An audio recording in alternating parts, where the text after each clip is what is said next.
ಇದು different shawarma. ಇಲ್ಲಿ roll stick ಅಂತ ಒಂದಿದೆ, ಇದು ನನಗೆ ವೇಣಿಗೆ ಫೇವ್ರೇಟು. ಸೊ ಇವತ್ತು ಅಮ್ಮ, ನಾನು, ಡ್ಯಾಡಿ 3 ಜನ ತಿನ್ನೋಣ ಅಂತ ತಂದಿದ್ದೀನಿ. ವೇಣು ಸೈಟ್ ಹತ್ರ ಹೋಗಿದ್ದಾನೆ. ಬೆಳಿಗ್ಗೆ ಹೋಗಿದ್ವಿ ಅಷ್ಟೇ ನಾವು. ಅದಾದಮೇಲೆ ನನಗೆ ಸ್ವಲ್ಪ ಅದೇ ಕ್ಲಾಸು ಅದು ಇದು ಎಲ್ಲ ಇತ್ತು. ಸೊ ಅದರಿಂದ ಬಂದ್ವಿ. ಡ್ಯಾಡಿಗೂ ಸ್ವಲ್ಪ ಕೆಲಸ ಇತ್ತು, ಆ ಪಂಚಾಯತಿ ಆಫೀಸ್ಗೆಲ್ಲ ಹೋಗ್ಬೇಕಿತ್ತು ಡ್ಯಾಡಿ. ಸೊ ಅಲ್ಲಿ ಎಲ್ಲ ಹೋಗಿದ್ರು. ಈಗ ಬಂದಿದ್ದೀವಿ. ಬಂತ ಬೆಳಗಿಂದ ನಾನು ಏನೂ ತಿಂದಿಲ್ಲ, ಅದಕ್ಕೆ ತಿನ್ನೋಣ ಅಂದ್ಬಿಟ್ಟು ತಗೊಂಡಿದ್ದೀನಿ. ಬೆಳೆ ಮಾಡ್ಕೊಂಡಿದ್ಯಾ? ಬೆಳಿಗ್ಗೆ ಏನದು ಹೆಲ್ಮೆಟ್ದು ಗ್ಲಾಸು ಅದೊಂಚೂರು ಮುಂದೆ ವಿ ಶೇಪಲ್ಲಿ ಕಟ್ಟಾಗಿತ್ತು, ಸೈಡಲ್ಲೆಲ್ಲ ಶಾರ್ಪ್ ಇತ್ತು. ಸೊ ಎತ್ಕೊಳಕ್ಕೆ ಹೋದೆ ಹೆಲ್ಮೆಟ್ಟು, ಪರ್ಚಿ ಫುಲ್ ಇದು ಡೀಪಾಗಿ ಕಟ್ಟಾಗಿದೆ. ಇದು ಅಷ್ಟೇ ಡೀಪಾಗಿ ಕಟ್ಟಾಗಿತ್ತು, ಬ್ಯಾಂಡೇಜ್ ಹಾಕಿದೆ, ಕಿತ್ತೋಯ್ತು. ಸೊ ಈಗ ತಿನ್ನಬೇಕು. ಓಕೆ, ಇದೆಲ್ಲ ಫಸ್ಟು ಡ್ಯಾಡಿ ಅಮ್ಮಂಗೆಲ್ಲ ತಿನ್ಸ್ಬಿಟ್ಟು ಆಮೇಲೆ ನಾನು ತಿಂತೀನಿ. ಹೆಂಗಿದೆಯಮ್ಮ? ಚೆನ್ನಾಗಿದೆ. ಇಷ್ಟೊಂದು ತಿನ್ನಕ್ಕಾಗಲ್ಲಪ್ಪ. ಬಾವು ತಿನ್ನಮ್ಮ, ತಿನ್ಬೋದು, ಏನೋ ಅಲ್ಲ. ಸ್ವಲ್ಪನೇ ತಿನ್ನೋದು. ಇಲ್ಲ, ಅಷ್ಟು ತಿನ್ಬೇಕು ನೀನು. ಆಗಲ್ಲ ಮತ್ತೆ. ರೆಡಿ? ಹೆಂಗಿದೆ? ಚೆನ್ನಾಯ್ತಾ? ಇದು ನನಗೆ ವೇಣಿಗೆ ಫೇವ್ರೇಟ್ ಇದು. ಏನಮ್ಮ ಹಂಗೆ ತಿಂತೀಯಾ? ಓಕೆ, ಈಗ ನಾನು ತಿನ್ಬಿಟ್ಟು ಸಿಗ್ತೀನಿ ಆಮೇಲೆ. ಏನೋ ತಿಂತಿದ್ಯಾ? ಇವತ್ತು ಗುರುವಾರ ಆದ ಕಾರಣ ಅರ್ಜುನ್ಗೂ ನಾನು ಚಿಕನ್ ತಿನ್ನಕ್ಕೆ ಬಿಟ್ಟಿಲ್ಲ. ಗೋಬಿ ಮಂಚೂರಿ ತಿಂದೆ. ನಾನು ತಿಂತಿದ್ದೆ, ಬಟ್ ಏನಂದರೆ ನಾಳೆ ಹಬ್ಬ ಅಲ್ಲ, ಸೊ ಅದಕ್ಕೆ. ಆಮೇಲೆ ಇನ್ನೊಂದು, ನಾವು ಶ್ರಾವಣ ಶನಿವಾರ ಅಂತ ಮಾಡಿದ್ವಿ. ಸೊ ಅದಕ್ಕೆ ತಿಂದ್ಬಿಡು ಹೇಳ್ಬಿಡು, ಇಲ್ಲ ತಿಂದ್ಬಿಟ್ಟು ಹೇಳು, ಇಲ್ಲ ತಿಂದ್ಬಿಟ್ಟು ಹೇಳು, ಇಲ್ಲ ಅಂದರೆ ಹೇಳ್ಬಿಟ್ಟು ತಿನ್ನು. ಸೊ ಅದಕ್ಕೆ ಒಂದಷ್ಟು ಜನ ಕಮೆಂಟ್ ಮಾಡಿದರು, ಏನಂದರೆ ನಿಮ್ದು ಯಾವುದು ಏನೋ ಹಿಂದೂ ಮುಸ್ಲಿಮ್ಗೆ ಈ ಥರ ಆದರೆ ಹಿಂದೂ ಮುಸ್ಲಿಮ್ಗೆ ಏನು ವ್ಯತ್ಯಾಸ ಬಂತು, ಆಮೇಲೆ ಏನೋ ನೀವು ಯಾವ ಮನುಷ್ಯರು ದೇವ್ರಿಗೆ ನಾನ್ ವೆಜ್ ಇಡ್ತೀರಾ, ದೇವ್ರು ವೆಜ್ ತಿಂದಿದ್ದು ನೋಡಿದ್ರಾ ನೀವು? ಹೋಗಲಿ. ಸೊ ಅಲ್ಲ, ನಾನು ಕೇಳೋದು ಏನಂದರೆ ಅವಾಗಿಂದ ಮಾಡ್ಕೊಂಬಂದಿದ್ರ ಅಂತ ಒಂದು ಪದ್ಧತಿ, ನಮ್ಮ ಪದ್ಧತಿ. ಸೊ ಅವರು ಒಬ್ಬೊಬ್ಬರು ಮನೇಲಿ ಒಂದೊಂದು ಥರ ಇರುತ್ತೆ. ಸೊ ಕೆಲವ್ರು ಕೇಳಿದ್ರಿ ಡೌಟಲ್ಲಿ, ಏನಂದರೆ ಅದೇ ಯಾವ ಥರ ಬ್ರೋ ಇದು ಅಂದರೆ ನಮಗೆ ತಿಳಿಸ್ಕೊಡಿ. ಸೊ ಆ ಥರ. ಸೊ ಅವ್ರಿಗೆ ಖಂಡಿತವಾಗ್ಲೂ ತಿಳಿಸ್ಕೊಟ್ವಿ ನಾವು. ಬಟ್ ಏನಂದರೆ ಸುಮ್ಮನೆ ಬಂದು ಈ ಕೆಲ್ಸಕ್ಕೆ ಬರ್ದಿರೋರು ಬಂದ್ಬಿಟ್ಟು ಕೆಲ್ಸಕ್ಕೆ ಬರ್ದಿರೋ ಥರನೇ ಕಮೆಂಟ್ಗಳು ಮಾಡ್ತೀರಾ. ನಿಮ್ದು ಯಾವ ಮನುಷ್ಯತ್ವ, ಮನುಷ್ಯರು ದೇವ್ರಿಗೆ ನಾನ್ ವೆಜ್ ಇಡ್ತೀರಾ ಅದು ಇದು ಅಂತ. ಸೊ ಕೇಳಿ, ತಪ್ಪಿಲ್ಲ. ಸೊ ಕೇಳೋದನ್ನ ಈ ನೀಟಾಗಿ ಕೇಳಬೇಕು. ಹೇಳ್ತಾರಲ್ಲ, ಏಕ್ದಮ್ ಬಂದ ತಕ್ಷಣ ಯಾರೋ ನೀನು ಅಂದ್ಬಿಟ್ರೆ. ಸೊ ಏನಂದರೆ ಬುದ್ಧಿ ಇಟ್ಕೊಂಡು ಮಾತಾಡಬೇಕು ನೀವು. ನಿಮ್ಮ ಮನೇಲಿ ಪದ್ಧತಿಗಳು ಹೆಂಗಿರುತ್ತೋ, ಸೊ ಕೆಲವ್ರ ಮನೇಲಿ ಪದ್ಧತಿಗಳು ಹಂಗಿರುತ್ತೆ. ಗೊತ್ತಿಲ್ಲ ಅಂದರೆ ತಿಳ್ಕೊಬೇಕು, ಹೇಳ್ಬಿಡು. ನಮ್ದು ಇನ್ನೊಂದು ಏನಂದರೆ ದಾಸಪ್ಪನ ಮಕ್ಕಳು ಅಂತ ಬರುತ್ತೆ. ಸೊ ನಮ್ಮ ಕಡೆ ಹಂಗಂತಾರೆ. ಸೊ ಆ ದಾಸಪ್ಪನ ಮಕ್ಕಳು ಅನ್ನೋರು ಸೊ ಏನಂದರೆ ನಾನ್ ವೆಜ್ ಎಲ್ಲ ಎಡೆ ಇಟ್ಟು ಆಮೇಲೆ ಪೂಜೆ ಮಾಡಾದ್ಮೇಲೆ ಮತ್ತೆ ನಾನ್ ವೆಜ್ಜೇ ತಿನ್ನೋ ಅಂತ ಒಂದು ಪದ್ಧತಿ. ಸೊ ಅದನ್ನ ಒಂದ್ಸತಿ ದಾಸಪ್ಪ ಅವ್ರು ಬಂದಾಗ ಅದನ್ನ ನೀಟಾಗಿ ಹೋದ ವರ್ಷದ ವಿಡಿಯೋ ವ್ಲಾಗ್ ನೋಡಿದ್ರೆ ನಿಮಗೆ ಗೊತ್ತಾಗುತ್ತೆ. ಇದನ್ನ ಯಾರ್ಯಾರ ಸುಮ್ಮನೆ ಏನೋ ದಡ್ರುಗಳು ಮಾಡಲ್ಲ, ಪೆದ್ರುಗಳು ಸುಮ್ಮನೆ ಪೆದ್ರಲ್ಲ, ಯಾರೂ ಮಾಡ್ಕೊಂಡು ಕುತ್ಕೊಳ್ಳೋದಕ್ಕೆ. ಮಾತಾಡೋಕ್ಕೂ ಮುಂಚೆ ಕಾಮನ್ ಸೆನ್ಸ್ ಇರಬೇಕು. ಒಂದ್ಸತಿ ಗಲೀಜ್ ತಿನ್ಬಿಟ್ಮೇಲೆ ಅದನ್ನ ಒಂದ್ಸತಿ ಬಾಯಿ ತೊಳ್ಕೊಂಡ್ರು ಅಂದೆ ತೊಳೆದಿದ್ರು ಅಂದೇನೆ. ಸೊ ಗಲೀಜಾಗಿ ಮಾತಾಡಬಾರ್ದು, ಬುದ್ಧಿ ಇಟ್ಕೊಂಡು ಮಾತಾಡಿ, ಯೋಚನೆ ಮಾಡ್ಬಿಟ್ಟು ಮಾತಾಡಬೇಕು. ಸೊ ದೇವರು ನಾನ್ ವೆಜ್ ತಿಂದಿತ್ತ ಅಥವಾ ವೆಜ್ ತಿನ್ನೋದು ಹೋಗ್ಲಿ ನೀವೇ ನೋಡಿದ್ರಾ? ಸೊ ಅಥವಾ ನಾನ್ ವೆಜ್ ತಿನ್ನೋದು ನಾವು ನೋಡಿಲ್ಲ. ಏನಂದರೆ ಆಗಿನ ಕಾಲದಿಂದ ಮಾಡ್ಕೊಂಬಂದಿರ್ತಾರಲ್ಲ ಪದ್ಧತಿ. ಸೊ ಅದನ್ನು ನಾವು ಏನೋ ಮುಂದುವರ್ಸ್ಕೊಂಡು ಹೋಗ್ಬೇಕಾಗುತ್ತೆ. ಸೊ ನಿಮ್ಮ ಮನೆಗಳಲ್ಲೂ ಹೆಂಗೆ ನಿಮ್ಮ ಪದ್ಧತಿ ಅನ್ನೋದು ಇರುತ್ತೋ, ಸೊ ಅದೇ ಥರ ಅದನ್ನು ಅರ್ಥ ಮಾಡ್ಕೊಂಡು ತಿಳ್ಕೊಂಡು, ಗೊತ್ತಿಲ್ಲ ಅಂದರೆ ತಿಳ್ಕೊಬೇಕು. ತಿಳ್ಕೊಳ್ಳೋದಕ್ಕೆ ಅಂತಲೇ ವೀಡಿಯೋ ಮಾಡೋದು. ಸೊ ಗೊತ್ತಿಲ್ಲ ಅಂದರೆ ಕೇಳಿ ನಾವು ಹೇಳ್ಕೊಡ್ತೀವಿ. ಅದನ್ನು ಬಿಟ್ಬಿಟ್ಟು ಏನೇನೋ ಮಾತಾಡೋದಲ್ಲ. ಸೊ ಅದು ಮಾತಾಡೋದು ನಿಮ್ಮ ಏನೋ ಚೀಪ್ ಮೆಂಟಾಲಿಟಿನೇ ತೋರಿಸುತ್ತೆ. ನಿಮ್ಮನ್ನು ನೀವು ಯಾಕೆ ಚೀಪ್ ಮಾಡ್ಕೊಳ್ತೀರಾ ಏನೇನೋ ಮಾತಾಡ್ಕೊಂಡು ಅಂತ.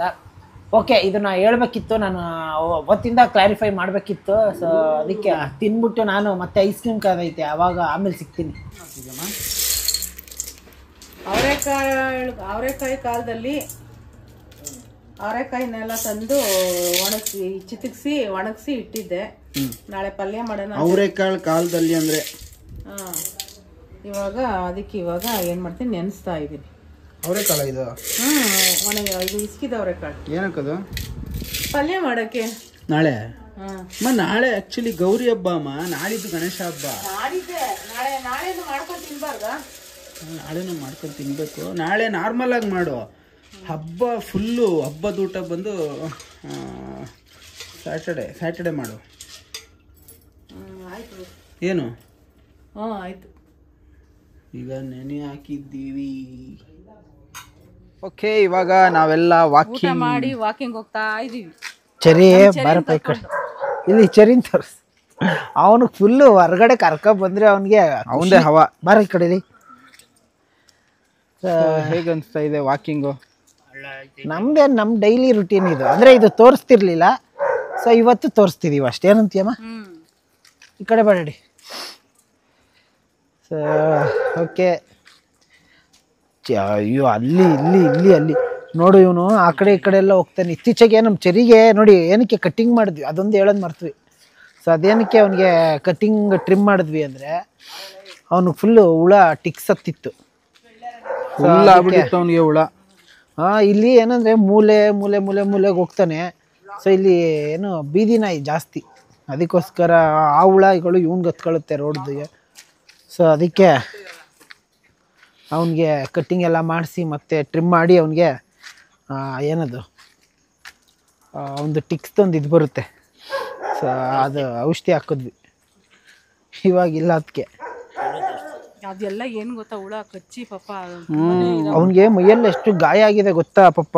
ನಮ್ಗೆ ಗೊತ್ತಾಗ್ತಾನೆ ಇರಲಿಲ್ಲ. ಅದಕ್ಕೆ ಅವನು ಮಂಕ್ ಥರ ಕೂರೋನು. ಅಂದರೆ ನಮಗೆ ನಾನು ಯಾವಾಗಲೂ ಡಾಕ್ಟ್ರು ಹೇಳಿದರು, ಅವಾಗ ಅದು ನೆನಪಿತ್ತು ನನಗೆ. ಅಂದರೆ ಹುಳ ಗಿಳ ಆಗ್ತಿದ್ರೆ ಆಕ್ಟಿವ್ ಆಗಿದ್ದಾನೆ. ಅವ್ನು ತುಂಬ ಆಕ್ಟಿವ್ ಚೆರಿ. ಬಟ್ ಅವ್ನು ಯಾವಾಗ ಡಲ್ ಆಗ್ತಾನೆ ಆಗ ತಿಳ್ಕೊಂಬಿಡ್ಬೇಕು ಅವನಿಗೆ ಹುಳ ಬಂದಿದೆ ಅಂತ. ಸೊ ಇದಂತೆ ಅಲ್ಲ, ಇದೊಂದೇ ಅಂತ ಅಲ್ಲ. ಸೊ ಯಾವುದೇ ನಾಯಿ ಆದರೂ ಅಷ್ಟೇ. ಸೊ ನಾಯಿಗಳಿಗೆ ಹುಳ ಆಗ್ತಿದ್ರೆ ಬಂಕ್ ಆಗ್ಬಿಡ್ತಾವೆ, ಅದೊಂದು ತಿಳ್ಕೊಳ್ಳಿ. ನೋಡಿ ಹೆಂಗ್ ಮಾಡ್ತಾನೆ ಮಗನೇ. ಓಕೆ, ಇಲ್ಲಿ ನಮ್ಮ ಮನೆ ಹತ್ತಿರ ಗಣಪತಿ ಕೂರಿಸ್ತಾರೆ. ಸೊ ಇನ್ನೂ ಡೆಕೋರೇಟ್ ಮಾಡ್ತಿದ್ದಾರೆ. ಸೊ ನಿಮಗೆ ನಾಳೆ ತೋರಿಸ್ತೀನಿ ನಾನು ಎಲ್ಲೆಲ್ಲಿ ನಮ್ಮ ಬೀದಿಲಿ ಗಣಪತಿ ಇಟ್ಟಿದ್ದಾರೆ ಅಂತ. ಸೊ ಇಲ್ಲಿ ನೋಡಿ, ರಾಜಸಿಂಹ ಹೆಂಗೆ ಕೂತವನೆ. ಓಕೆ, ಇವಾಗ ನಾನು ಜಾಯ್ನ್ ಆದೆ, ಅವನು ಜಾಯ್ನ್ ಆದ. ಏನಂದರೆ ಸೊ ನನ್ನ ಕಟ್ಟಿಂಗು ಚೆನ್ನಾಗಿದೆಯಾ? ಏನಂದರೆ ನಾವು ಗಣೇಶ ಕೂರಿಸಲ್ವ ಅಂತ ಕೇಳ್ಬಿಡಿ. ಗಣೇಶ ಸ್ಟುಡಿಯೋದಲ್ಲೂ ಕೂರಿಸ್ತೀವಿ, ಮತ್ತೆ ಮನೆಯಲ್ಲಿ ಸಿಂಪಲ್ ಆಗಿ. ಅದೇ ಸಿಂಪಲ್ ಆಗೇನೆ, ಬಟ್ ಮನೇಲೂ ಕೂರಿಸ್ತೀವಿ. ಮಾಡಿದ್ದೆಲ್ಲ ಸಿಂಪಲ್. ಹೌದು. ಇನ್ನೇನು ಮುಂದಿನ ವರ್ಷಕ್ಕೆ ಒಬ್ರನ್ನ ಕರಿಯಕ್ಕಾಗಲ್ಲ. ಅಮ್ಮ ಬಟ್ ನನಗೆ ಇನ್ನೊಂದು ಏನು ಗೊತ್ತೇನಮ್ಮ, ನನಗೆ ಒಂದು ಈ ಮನೆ ಸ್ವಲ್ಪ ಲಕ್ಕಿ ಇದೆ ಅಮ್ಮ. ಚಿಕ್ಕ ಮನೆ ಆದ್ರೂ ಹೌದು, ಒಂದು ಲಕ್ಕಿ ಇದೆ. ಲಕ್ಕಿ ಲಕ್ಕಿ ಲಕ್ಕಿ ಚಿಕ್ಕಿ ಚಿಕ್ಕಿ ಚಿಕ್ಕಿ ಚಿಕ್ಕಿ ಚಿಕ್ಕಿ ಲವ್ ಮಾಡಿದವ್ರೆ ಲಕ್ಕಿ. ಎಲ್ಲಿಂದ ಹಾಡಿ ಆದ್ರೆ ನಾವು ಎಷ್ಟು ಮನೆಗೆ ಹೋದ್ವಿ, ಎಷ್ಟು ಮನೆ ಸುಮಾರು ಒಂದು 7 ವರ್ಷ 8 ವರ್ಷದಿಂದ ಮನೆ ಕಟ್ಬೇಕು ಅಂತ ಅನ್ಕೊಂಡೇ ಇದ್ವಿ. ಯಾವ ಮನೆಗೆ ಹೋದ್ರು ಅವ್ರ ಓನರ್ ಹೇಳೋರು, ಅಯ್ಯೋ ಈ ಮನೆಗೆ ಬಂದ ತಕ್ಷಣ ಮನೆ ಕಟ್ಕೊಂಡು ಹೋಗ್ತೀರಾ ಅಂತ ಹೇಳೋರು. ನಾವು ಅದೇ ನಂಬ್ಕೊಂಡಿದ್ವಿ. ಆದ್ರೆ ಇಲ್ಲಿ ನಾವು ಚಿಕ್ಕ ಮನೆ ಆದ್ರೂ ಬಂದ್ವಿ, ಏನೋ ಒಂಥರ ನಮ್ಗೆ ಬಟ್ ಇನ್ನೊಂದು ಹೇಳ್ತೀನಿ ಏನಂದ್ರೆ, ಈ ಮನೆಗೆ ಬಂದಿದ್ದು ಏನಕ್ಕೆ ನಮಗೆ ಪ್ಲಸ್ ಪಾಯಿಂಟ್ ಆಗಿ ಮನೆ ಕಟ್ತಿದೀವಿ ಅಂತ ಅಂದ್ರೆ, ಚಿಕ್ಕ ಮನೆ ಅಂದ್ಬಿಟ್ಟು ಅಮ್ಮ ಬೇಗ ಹತ್ರದಲ್ಲಿ ಮನೆ ಕಟ್ತಾ ಇರೋದು. ದೊಡ್ಡ ಮನೆಯಲ್ಲ ಇದ್ದಿದ್ರೆ ಬಿಡು ಇನ್ನು ಕಟ್ಟೋಣ, ಬಿಡು ಮುಂದೆ ಕಟ್ಟೋಣ ಅಂತಾನೆ ಅಮ್ಮ ಇರೋದು. ಬಟ್ ಈಗ ಋಣಾನುಬಂಧ ಅನ್ನೋದು ಇರ್ಬೇಕು. ಅದೇ ಋಣಾನುಬಂಧ. ಹೌದು ಕಣೋ, ಮನೆ ಸ್ವಂತ ಮನೆ ಕಟ್ಟೋದಕ್ಕೂ ಸ್ವಂತ ಮನೆಗೆ ಹೋಗೋದಕ್ಕೂ ಋಣ ಬೇಕು, ಎಲ್ಲದಕ್ಕೂ ಋಣ ಬೇಕು. ಓಕೆ, ಇವಾಗ ಇಲ್ಲಿ ವಾಕಿಂಗ್ ಮುಗೀತು ನಮ್ದು. ಐಸ್ ಕ್ರೀಮ್ ತಂದಿದ್ದೀನಲ್ಲ, ಅದು ತಿನ್ನೋಣ ಬನ್ನಿ. ಓಕೆ, ನನ್ನ ತಮ್ಮ ನನಗೆ ತಲೆಗೆ ರೂಟ್ ಏನದು ಅಂದರೆ ಕೂದಲು ಚೆನ್ನಾಗಿ ಬರಲಿ, ರೂಟ್ ಸ್ಟ್ರಾಂಗ್ ಆಗಲಿ ಅಂದ್ಬಿಟ್ಟು ಒಂದು ಇದು ಕೊಟ್ಟಿದ್ದಾರೆ ಆಯಿಂಟ್ಮೆಂಟ್. ಅಂದರೆ ಇದು ಡ್ರಾಪ್ಸ್ ಅಲ್ಲ, ಅದು ಆಯಿಲ್ ಥರ. ಸೊ ಎಲ್ಲೆಲ್ಲಿ ಅಂದರೆ ಒಂದು ಸ್ವಲ್ಪ ಜಾಸ್ತಿ ಹೋಗಿರುತ್ತೆ ಅನಿಸುತ್ತೋ, ಸೊ ಅಲ್ಲಿ ಅಪ್ಲೈ ಮಾಡಬೇಕು. ಸೊ ಅದಕ್ಕೆ ನೋಡ್ತಾ ಇದ್ದೀನಿ ಎಲ್ಲೆಲ್ಲಿ ಹೋಗೈತೆ ಏನೇನು ಅಂತ. ಇಲ್ಲಿ ನೋಡಿ, ಇಲ್ಲಿ ಹೋಗಿ ಈ ಥರ ಟ್ರೀಟ್ಮೆಂಟ್ ತಗೊಳ್ತಿರೋದಕ್ಕೆ ನೀಟಾಗಿರೋದು ನನಗೆ. ಇನ್ನು ಇಲ್ಲಾಂದರೆ ಯಾವತ್ತೂ ಹೋಗ್ಬಿಡ್ತಿತ್ತು ಕೂದಲು. ಏನಂತೀಯಮ್ಮ? ನೋಡಿ ಪಾಪ ನನ್ನ ತಮ್ಮ ಹೆಲ್ಪ್ ಮಾಡ್ತಾನೆ. ನನ್ನ ನೋಡಿ ಕೂದಲು ನಾನು ಒಳ್ಳೆ ಪೋಸ್ ಕೊಡೋ ಟೈಮಲ್ಲಿ ಮಾತು ಹೇಳ್ಬೇಕಿತ್ತ ನೀನು. ಏನು ಮಾಡ್ತೀಯ? ಡ್ಯಾಡಿ ಏನು ಹೇಳ್ತೈತೆ, ಕೂದಲು ಏನು ಬುದ್ಧಿ ಜಾಸ್ತಿ ಇರೋಕ್ಕೆ ಕೂದಲು ಉದ್ರೋದಂತ. ಅದೆಲ್ಲ ಸುಮ್ಮನೆ ಮಾತಾಡ್ಕೊಳಕ್ಕಷ್ಟೇ. ಹುಡುಗರು ಗಣಪತಿ ಹಬ್ಬ ಬಂತಲ್ಲ. ಓಕೆ, ಇವಾಗ ಇನ್ನು ನಾನು ಡ್ರಾಪ್ಸ್ ಹಾಕೋತಾ ಇದ್ದೀನಿ. ಡ್ರಾಪ್ಸ್ ಹಾಕ್ಕೊಂಡು ಆಮೇಲೆ ಐಸ್ ಕ್ರೀಮ್ ತಿನ್ನಲೇಬೇಕು ಅಂತ ಬಯಸ್ಕೊಬಿಟ್ಟವನೆ. ಆಮೇಲೆ ಐಸ್ ಕ್ರೀಮ್ ಸಿಗ್ಬೇಕಾರೆ ಐಸ್ ಕ್ರೀಮ್ ತಿನ್ಬೇಕಾದ್ರೆ ಸಿಗ್ತೀವಿ. ಇನ್ನೇನು ಕೆಲವು ಕ್ಷಣಗಳಲ್ಲೇ ಐಸ್ ಕ್ರೀಮ್ ತಿನ್ನುವೆ.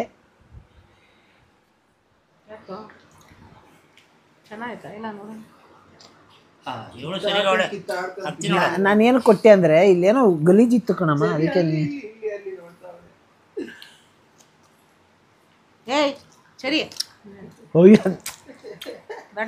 ಬಿಡಮ್ಮ ಒಂಚೂರು. ಆಯ್ತು, ಹಿಂಗೆ ಒಂಚೂರು ಕೊಡ್ತೀನಿ.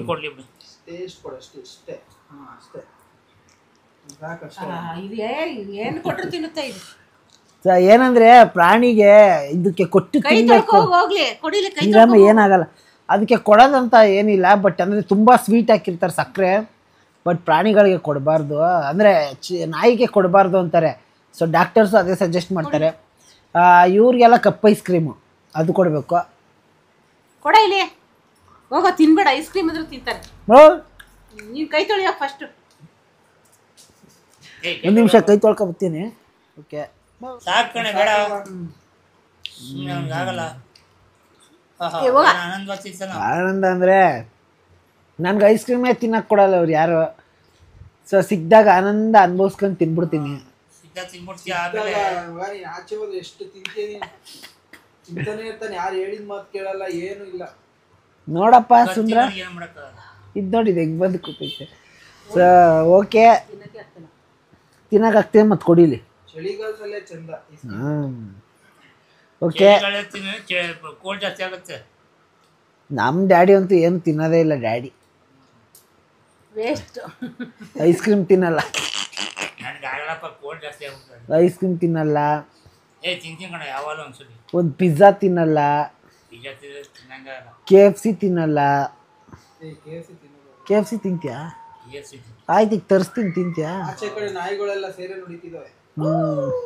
ನಿನ್ನ ಫ್ರೆಂಡ್ಸ್ ಕರೀತಾರಲ್ಲಪ್ಪ, ಎಲ್ಲರ ಹೆಗಳ ಮೇಲೂ ಪಕ್ಷಿ ಕೂತ್ಕೊಂಡ್ರೆ ನನ್ನ ಹೆಗಳ ಮೇಲೆ ನೋಡಿ. ಅದೇ ಐಸ್ ಕ್ರೀಮ್ ಹೆಂಗ್ ಬಂದಿತ್ತೈತೆ ನೋಡಪ್ಪ. ಬಾರೆಲ್ಲ ಹಾಕಬುಕ್ ತುಳಿತಾವು ಹಂಗೆ ಹಾಕಿ. ಏಯ್ ಸರಿ, ಓಕೆ, ಈಗ ನಾವು ಮಲಗ್ತೀವಿ. ನೆಕ್ಸ್ಟು ನಮ್ಮ ಮನೆಯ ಎಲ್ಲಿವರೆಗೂ ಬಂತು ಏನು ಅಂದ್ಬಿಟ್ಟು ನಾಳೆ ಹೋಗ್ಬಿಟ್ಟು ನಿಮಗೆ ಮಂಡೇ ಕೊಡ್ತೀವಿ. ಯಾಕಂದರೆ ಹಬ್ಬ ಅದು ಇದು ಎಲ್ಲ ಈಗ ರಜಾ ಅದು ಇದು ಇರುತ್ತೆ. ಸೊ ನೆಕ್ಸ್ಟು ಮಂಡೆಯಿಂದ ತೋರಿಸ್ತೀವಿ ನಿಮಗೆ ಎಲ್ಲ. ನೆಕ್ಸ್ಟ್ ನಾಳೆ ಗಣಪತಿ ಹಬ್ಬ. ಮತ್ತು ತುಂಬ ಜನ ಕೇಳ್ತಿದ್ದೀರಾ ಎಷ್ಟು ಜಾಗ, ಎಷ್ಟು ಮತ್ತು ಎಷ್ಟು ಖರ್ಚಾಗ್ತಿದೆ, ಎಷ್ಟು ಪ್ಲ್ಯಾನು ಅಂತ. ಅದೆಲ್ಲ ನಿಮಗೆ ನಾವು ಮನೆ ಆಗೋವರೆಗೂ ಹೇಳೋಕ್ಕಾಗಲ್ಲ ಎಷ್ಟು ಖರ್ಚಾಗ್ತಿದೆ ಏನು ಅಂತ. ಈಗಾಗಲೇ ಇವಾಗ ಒಂದು ಅಷ್ಟು ಏನು ಕೆಲಸ ನಡೆದಿದೆಯೋ ಬಾಯಲ್ಲಿ ಹಾಕೋದಕ್ಕೆ ಎಷ್ಟು ಅಂತ ನಾವು ಅಂದ್ಕೊಂಡಿದ್ವೋ, ಸೊ ಅದೇ ದಾಟ್ಬಿಟ್ಟಿದೆ. ಅದನ್ನು ದಾಟ್ಕೊಂಡು ಹೋಗ್ಬಿಟ್ಟಿದೆ ಎಕ್ಸ್ಟ್ರಾ. ಸೊ ಅದಕ್ಕೆ ಏನಂದರೆ ಮನೆ ಕಟ್ಟೋವರೆಗೂ ಹೇಳೋಕ್ಕಾಗಲ್ಲ. ಅಂದರೆ ನಾವು ಇವಾಗ ಒಂದು ಇಷ್ಟೇ ಬಜೆಟ್ ಇಟ್ಕೊಂಡಿದ್ದೀವಿ ಅಂದರೆ ಅಷ್ಟೇ ಆಗೋಲ್ಲ. ಸೊ ಅದಕ್ಕೋಸ್ಕರ ಕಂಪ್ಲೀಟ್ ಆದಮೇಲೆ ನಿಮಗೆ ಖಂಡಿತವಾಗ್ಲೂ ಎಲ್ಲ ತಿಳಿಸ್ಕೊಡ್ತೀವಿ. ಸೊ ಅದಾದಮೇಲೆ ಹಂತವಾಗಿ ಅಂದರೆ ಒಂದೊಂದೇ ಸ್ಟೆಪ್ ಬೈ ಸ್ಟೆಪ್ಪು ನಿಮಗೆ ತೋರಿಸ್ತಾ ಹೋಗ್ತೀವಿ. ನಾವೇನೇನು ಯಾವ್ಯಾವ ಥರ ಪ್ಲ್ಯಾನು, ಯಾವ್ಯಾವ ಥರ ಎಲ್ಲೆಲ್ಲಿ ಏನೇನು ಬರುತ್ತೆ ಪ್ರತಿಯೊಂದು ತೋರಿಸ್ತಾ ಹೋಗ್ತೀವಿ. ಸೊ ಯಾವ್ಯಾವ ಟೈಲ್ಸ್ ಯೂಸ್ ಮಾಡ್ತೀವಿ ಅದೆಲ್ಲ ನಿಮಗೆ ಮನೆ ಕಟ್ತಾನೆ ನಿಮಗೆ ತೋರಿಸ್ತೀವಿ. ಓಕೆ, ಈಗ ಇಷ್ಟು ಹೇಳ್ತಾ ಈ ವ್ಲಾಗ್ನ ಇಲ್ಲಿಗೆ ಎಂಡ್ ಮಾಡ್ತೀವಿ. ನೆಕ್ಸ್ಟ್ ವ್ಲಾಗಲ್ಲಿ ಒಂದು ಹೊಸ ಕಂಟೆಂಟ್ ಜೊತೆ ನಿಮ್ಮೆಲ್ಲರ ಮುಂದೆ ಸಿಗೋವರೆಗೂ bye bye, take care, love you all.